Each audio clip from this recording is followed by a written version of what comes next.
got that. All right, so ready to jump in? I'm as ready as I'm going to be. That's what I'm thinking. Okay.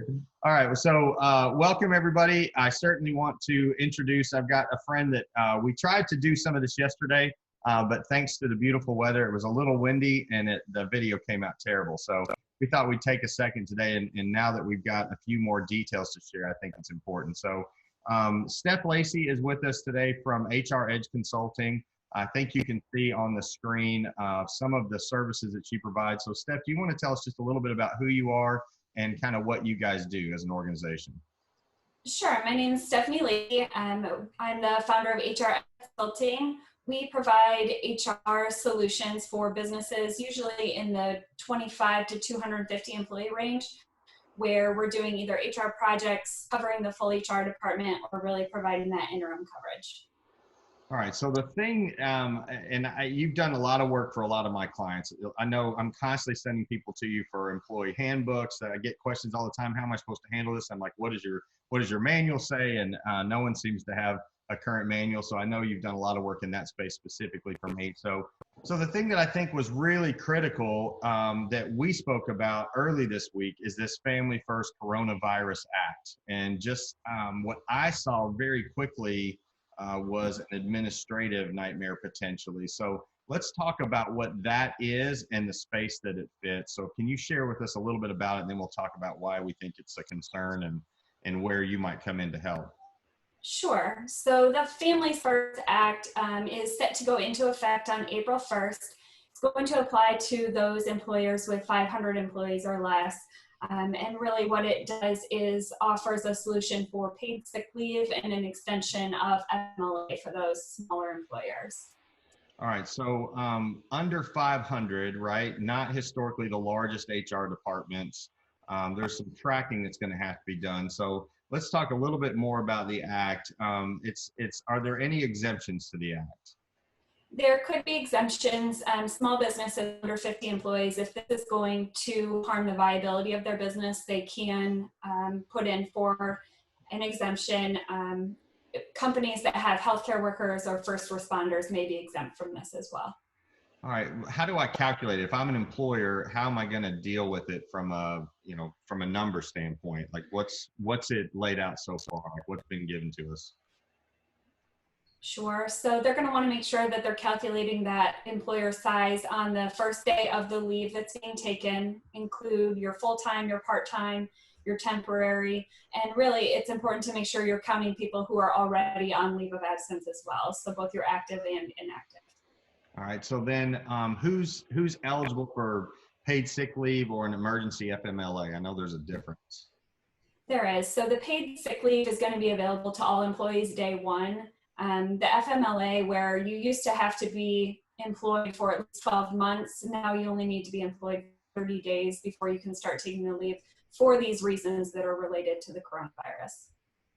All right. Could employees be eligible for both? They could. If they are caring for someone because a child care facility or school is closed and they're not able to work or telework, they may be eligible for both the paid sick leave and the extension of the FMLA. All right, so this is what brings up the part that, kind of, I thought, okay, how am I going to keep up with this, or how are my clients going to keep up with this? The time that they have to take, do they have to take it all at one time? Do they take it, can they do shorter increments, or what's the requirement there, or is there any? So they do not have to take this all in one block. That 80 hours of paid sick leave can be taken 1 hour at a time. That's where it starts to get a little dicey. And for the extension of the FMLA, it's just like the regular FMLA intermittent rules. They do not have to take those in a bulk either. They can spread those out and take it as needed. All right, and then the next level of that, so if they can take it an hour at a time or pieces here and there, how do they know how much to pay the employees during this event? So they're going to want to base that on the regular rate. For that paid sick leave, they're going to get 100% of their regular rate, as long as this is for themselves, to care for themselves. If they're caring for someone else, or they are caring for a child because the daycare is closed, they're going to get 2/3 of that regular rate. But that does include commissions, piece rates. So you're going to want to look at that on a rolling 6 months. All right. So for, I know we've got some joint clients and they've got platforms in place that trying to help manage FMLA, but none of this stuff is built in, right? The coding hasn't even had a chance to be done yet. So all of the vendors that are out there are just kind of figuring out how to get it built. And that's where I see just some major red flags. So I was super excited. This is why I wanted to, in light of the fact that we've got a million things going on, some of us are stuck at home, working from our home offices at this point. I wanted to make sure that the HR community that I know and my clients knew that you had the solution. So do you want to talk a little bit about the platform that you've developed specifically for this that can be implemented through hrEdge? Sure. Yes. So we have been working with all of our clients with the payroll vendors and different solutions out there. They're working as fast as they can to make sure that the pay codes are set up, that they have the availability to do these accruals.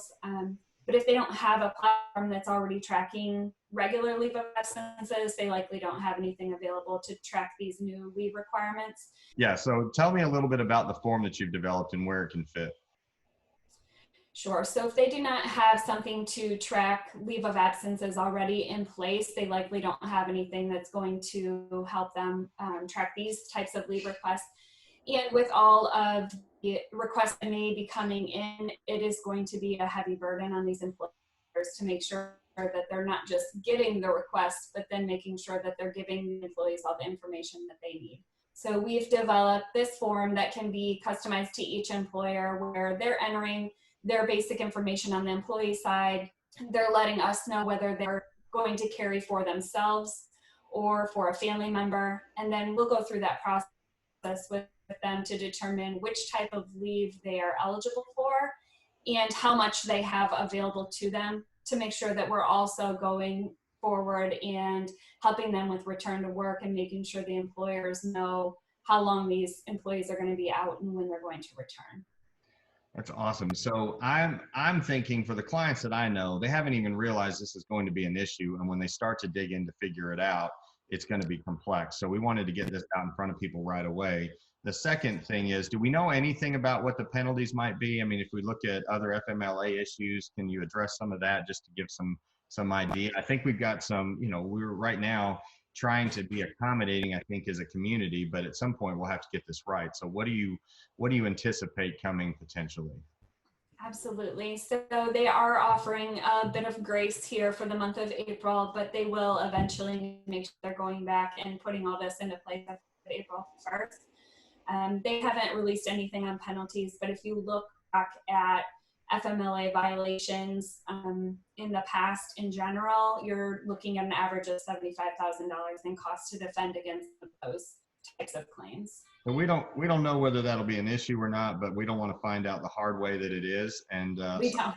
Yeah, I felt like it was pretty important to get some of this information out in front of my people as quickly as we can. So obviously, we're here to help you. I think if you need any HR support, we've got some great partners, and Steph is one of the best that I've worked with, especially in this area. But you can work nationally, right? I know you're working with some of my clients. And all right, yes, we have a lot of clients in the Tampa Bay area, but we do in other states as well. All right, so those friends and community that I've got that are out there in the market, I think this is an interesting tool. If you want to reach out, I think you can catch up with Steph at My hrEdge Consulting, right? Or myhrEdge.com is your website, I believe. Yes. I've got up here. And then certainly we're here at Heart and Dynamics to try and help navigate things that may come up. I think some of this is uncharted territory. So I don't know if you're like me, but I knew what I was going to do a couple weeks ago for the next couple weeks, and I feel like it's all been flipped on its head. And so anyway, we're trying to get solutions that we know can help you navigate some of this. I hate to use the phrase new normal, but I don't know that things are going to settle back to the exact same way that they were. But I think there's some opportunities here for us to create some efficiencies. There's certainly a lot of money on the table. We got a $2 trillion, sorry, stimulus package working through the Senate right now to help business owners manage and maintain and get through this. I do believe we will see brighter days and things will get back to a normal. So for now, we just wanted to make sure this got in front of you. So Steph, thank you so much for taking your time to share with the community. Is there anything else about this that you feel like we want to drop in here before we wrap up? Just that the Department of Labor did release the employee rights poster yesterday. So I know a lot of us have gone to a remote workforce right now. So if you have not been able to post that for your employees in the workplace, you can send that out by email or by mail to make sure that you're meeting that requirement. All right, well, that's phenomenal. So there's so many moving parts. It's going to continue, I think, to adjust, and we'll continue to adapt. As we see things, we'll try and get them out to you guys as quickly as possible. So thank you for taking the time. Everybody stay safe and healthy. I'm not running around in a mask yet, probably because I don't even know where I'd get one. But anyway, is your family holding up well? I know you've got a bunch of little ones at the house. So how's that? We do. We're doing our best.